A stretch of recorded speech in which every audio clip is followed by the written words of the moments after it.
Hello, I'm Joe Walker.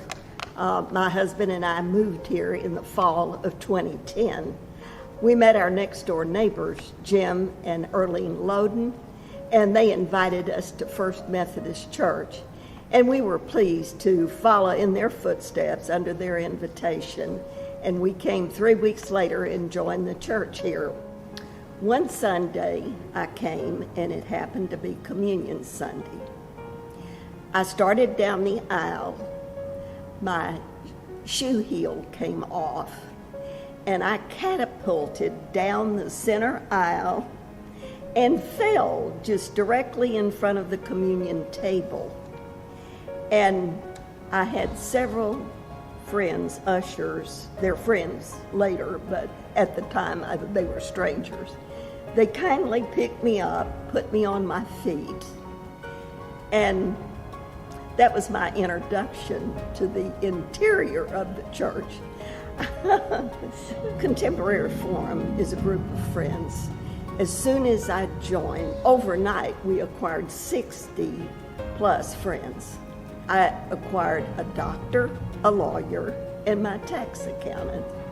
And I can assure you that trust in that group of people is much better than the yellow pages.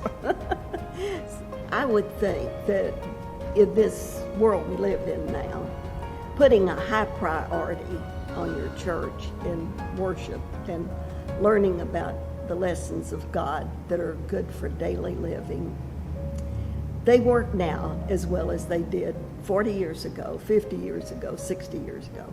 They are timeless. When you hear the story of the widow who took 2 small coins and put it in the bucket, so to speak, and that was all that she had left. That was all that she had to live on. I've just never been asked to do that. God always provided enough that there was money left over. Once you make that dedication to put God first in your life, a lot of things changes. From your grocery budget to what you spend for recreation. So your whole life changes. You focus on other things. You never feel deprived, that's for sure, because God steps in and gives you a richness of spirit and all that is just not present in any other thing.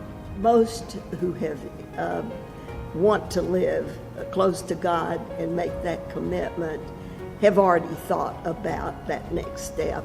I mean, it's not something that we ourselves put in their mind. God takes care of that. This world we live in is the operation of such is dictated about how you use your money. When your commitment to God is first place in your heart, you realize that requires funding.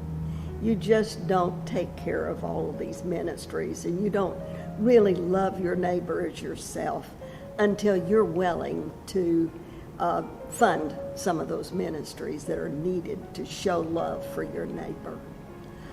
Because once you make the commitment to God that you want Him first in your life, you're looking for ways to make that commitment. And sometimes the last step is just to trust God. You just have to trust that it's going to work out okay. And it did. It does.